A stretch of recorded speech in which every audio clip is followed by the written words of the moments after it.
屋企嗰處牆角幾時開始多咗一隻壁虎喺度？你係咪已經嚇到魂飛魄散，成個人飆晒冷汗？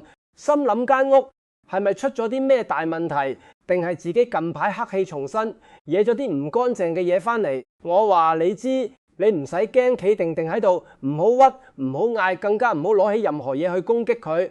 你做咗幾十年人，有冇認真諗過？點解世界上咁多種生物，偏偏呢隻細細粒嘅壁虎會揀你屋企落腳？呢個世界冇偶然嘅事，每一件事嘅背後都有一個道理，一個玄機。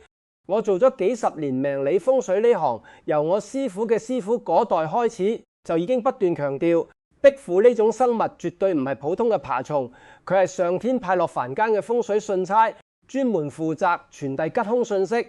今日我就大大聲拍晒心口同你講清楚，呢啲絕對唔係衰嘢，相反係百年難得一遇嘅極品大吉兆。你唔好再懷疑自己對眼，呢個就係現實，係你積落嘅福氣開始浮面。你諗下，呢隻壁虎唔聲唔聲，靜雞雞喺你牆角度企咗咁耐，佢唔搞你，唔咬你，仲幫你食晒啲蚊滋飛蛾。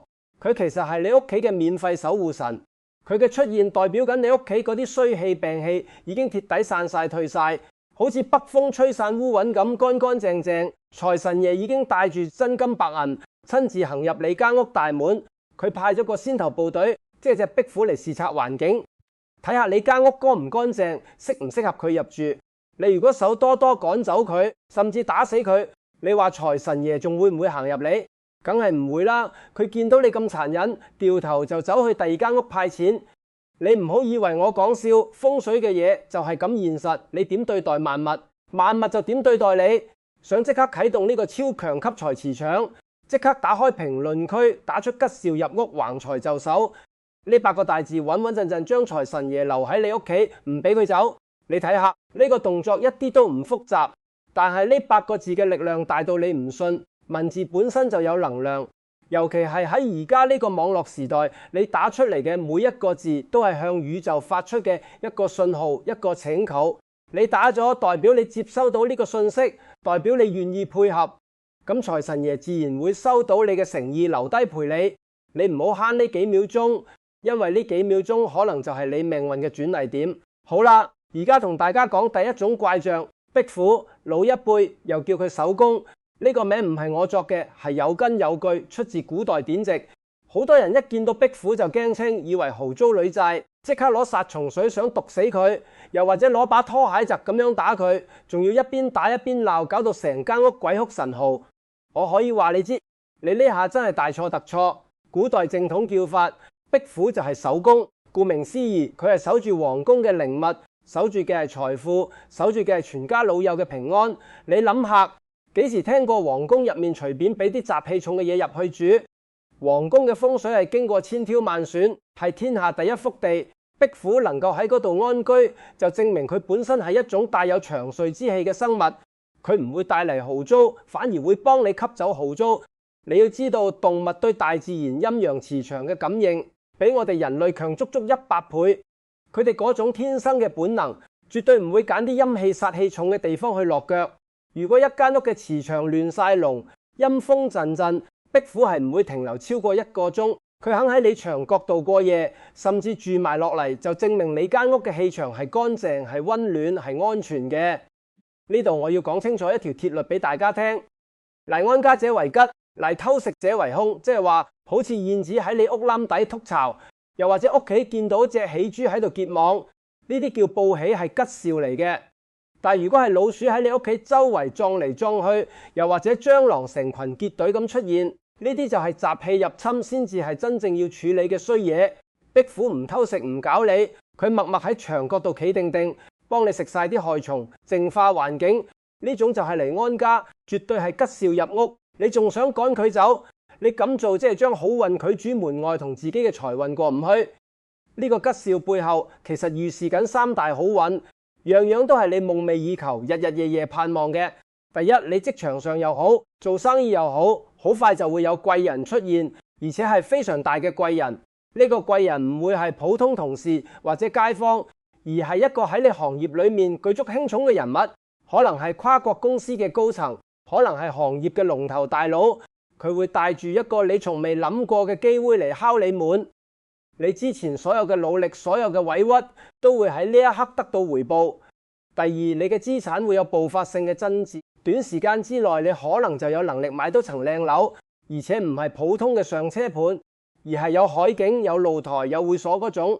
又或者你手頭嗰層樓價值會不斷咁升，升到你唔信，甚至你會突然收到一筆遺產或者中咗獎。總之財富會以你意想不到嘅方式湧入你嘅口袋。第三，正財偏財會齊齊爆發，唔止打工出糧穩定加薪加到你笑，連啲意外之財都會源源不絕咁嚟。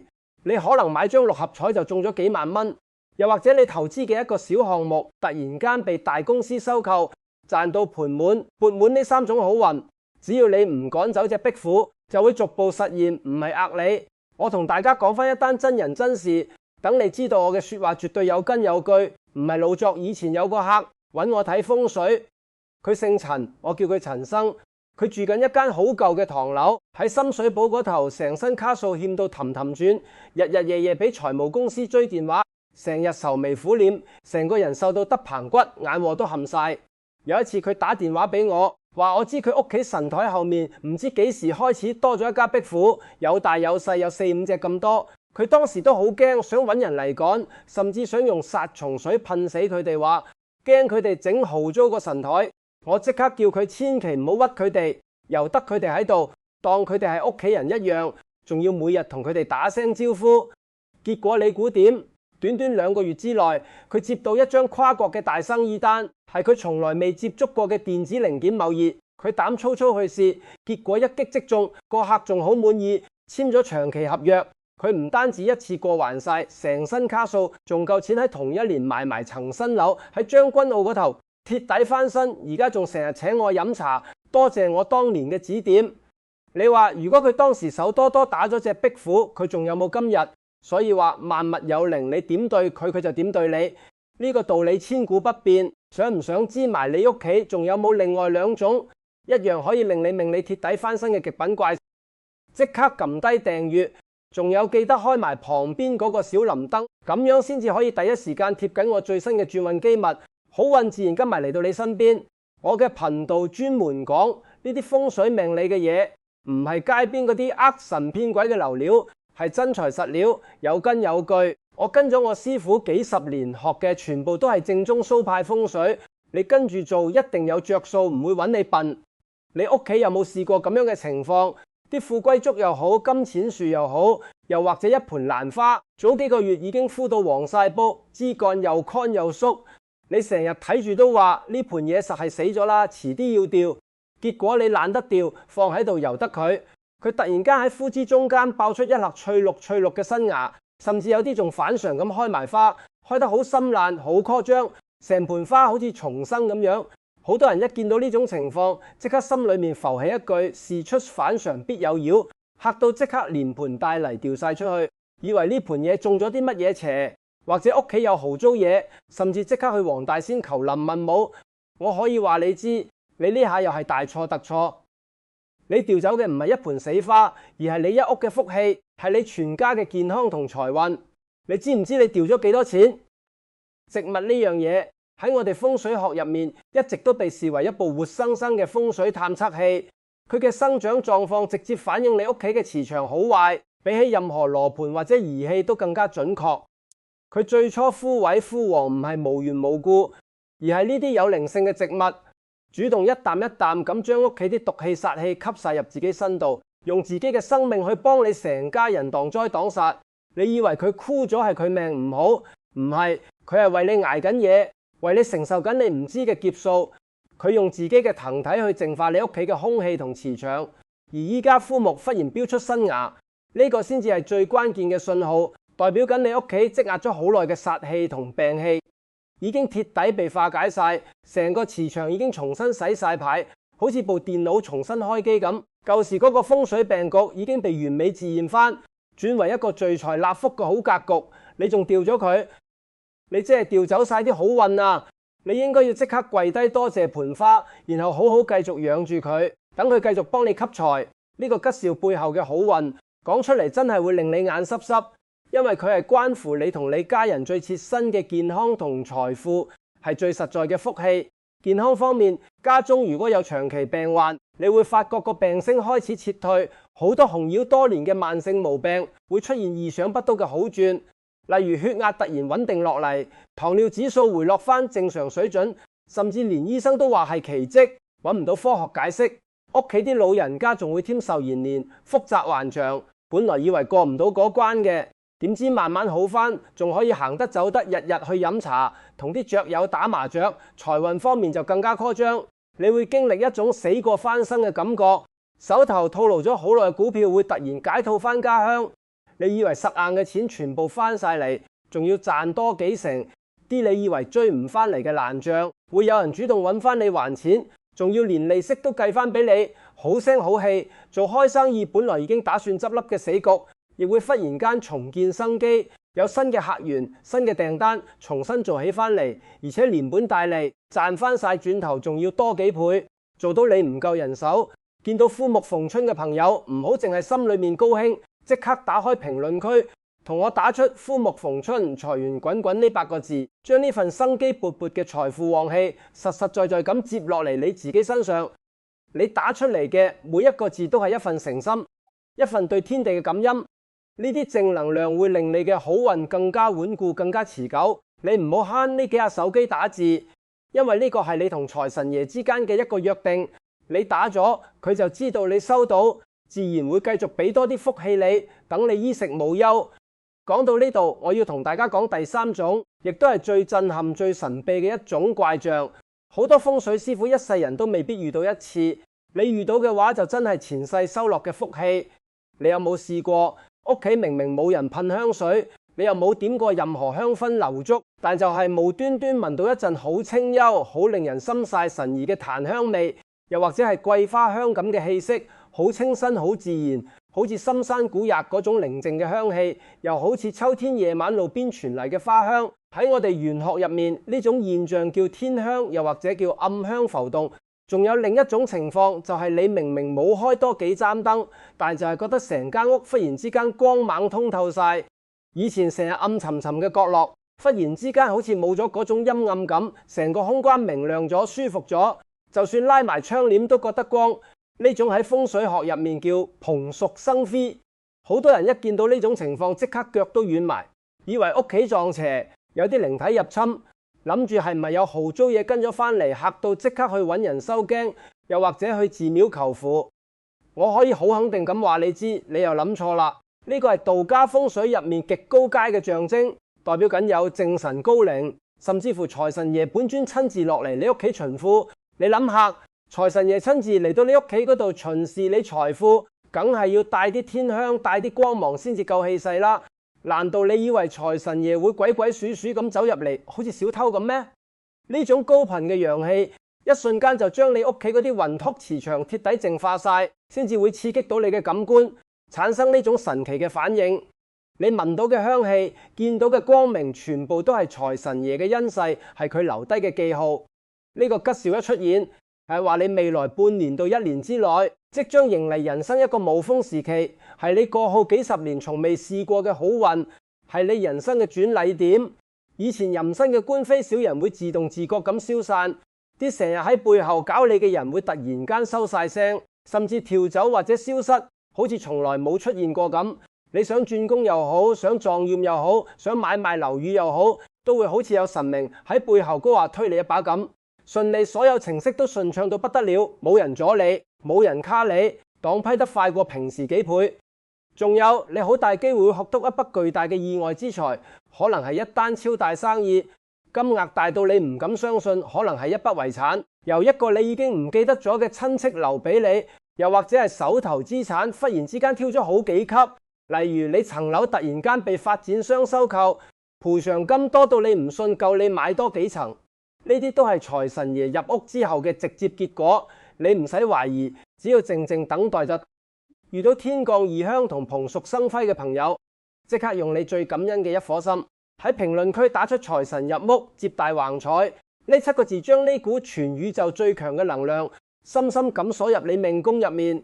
你打出呢7個字嘅時候，要心存感激，雙手合十，唔好求其，因為呢個係你對財神爺嘅一個回應，一個承諾，代表你會好好利用呢份財富，唔會浪費，會用嚟幫人同積德。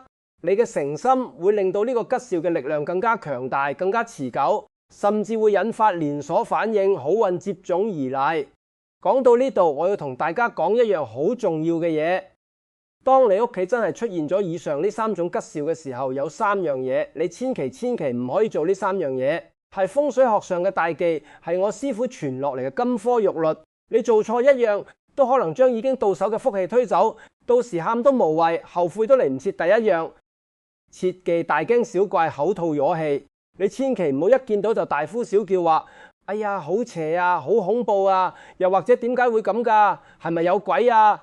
你要知人把口嘅磁場係全世界最強嘅磁場之一。你成日講衰嘢，啲衰嘢嘅能量就會被你嘅口氣吹埋嚟，反而將本身送上門嘅財氣福氣一齊吹走晒，搞到本來一場歡喜變成一場空歡喜。你話呢種實唔實底？你應該要心平氣和，甚至默默講一聲多謝，感恩天地誓福，感恩財神爺眷顧，咁樣先至可以留住啲好運，令佢哋繼續留喺你屋企。第二樣切忌，四處張揚周圍講。我哋老一輩成日講一句說話，叫做財不露白，福不可宣。啲吉兆未真正應驗之前，你就周圍同人講，我屋企出咗大吉兆啊，實會發達噶啦。呢種心態就係將你啲福氣講散咗，好似漏咗氣嘅氣球咁，越講越薄，越講越冇。你唔好以為同人分享係開心，實際上係將你嘅運勢削弱，等同於將你口袋裏面嘅錢攞出嚟派俾人。你只需要懷住一顆感恩嘅心，靜靜咁接住就得，唔使周圍宣傳，連最親嘅人都唔好講住，等件事成真咗先再算，到時你想點講都得。第3樣亦都係最緊要嘅一樣，切忌頭腦發熱去賭博投機。呢啲吉兆出現係上天見你行運，順勢俾多啲福氣你，等你順風順水咁添福添運。但如果你因為咁就起咗貪念，心思思諗住攞晒啲家底去搏一鋪大嘅，買股票又唔睇基本因素，或者去走場搏一鋪，甚至借錢去投機，咁你就本末倒置啦。呢種壞心一起，你嗰份福氣分分鐘會水發嚟使翻，自己好行嘅運都變成唔好行，仲要輸突。你要記住，福氣係用嚟珍惜，唔係用嚟揮霍嘅。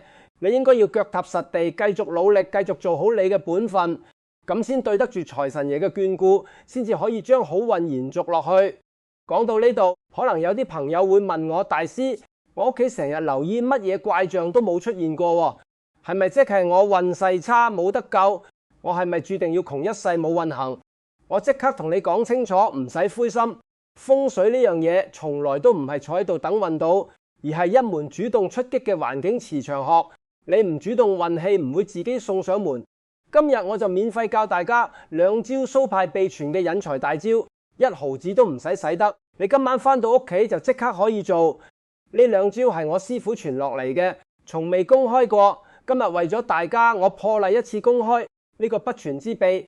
第1招叫做做光，即係點亮你嘅明堂。你聽日一早起身，第一件事就係去清理你個大門口，無論係門口內定係門口外，啲爛鞋、發咗琴嘅地題堆積嘅雜物，全部即刻扔晒佢，唔好留低任何好糟嘢阻住個明堂。門口係納氣嘅地方，你堆滿雜物，靚氣點樣入到嚟？財神爺點樣行得入嚟？跟住你去附近五金鋪買一個光猛色溫偏暖色嘅燈膽，大約係黃光或者米白色光，裝喺玄關或者門口位。夜晚入黑就開住盞燈，一直開到第2日朝早先熄，即係做翻一座長明燈。你咁樣做就係人為咁去製造蓬屬生嗰種效果，唔使等天降異象，自己動手一樣做到。燈光代表陽氣，代表希望，代表溫暖。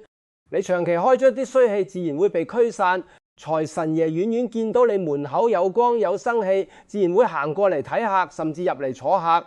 第2招叫做造香，方法簡單到不得了，任何人都做到。你去街市買翻1-2個碌柚或者大隻嘅金橙都得，孖晒個皮切成細塊，擺喺一隻乾淨嘅陶瓷碟度，放喺大門口鞋櫃面或者玄關嗰度。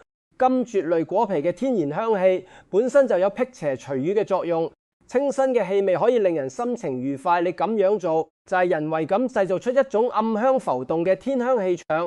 財神爺行過你門口，聞到咁清香咁乾淨嘅氣息，自然開開心心行入嚟你屋企派錢俾你。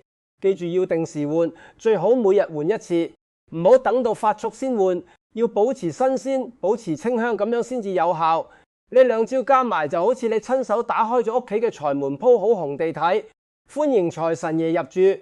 比起你坐喺度等主動好多，成效都快好多，快則1個禮拜，慢則1個月，你就會見到明顯嘅改變。其實講到底，萬物皆有靈，風水呢門學問教我哋嘅從來都唔係去驚呢樣驚嗰樣，而係教我哋點樣同大自然同呢個磁場和諧共處，點樣尊重身邊嘅一切生靈。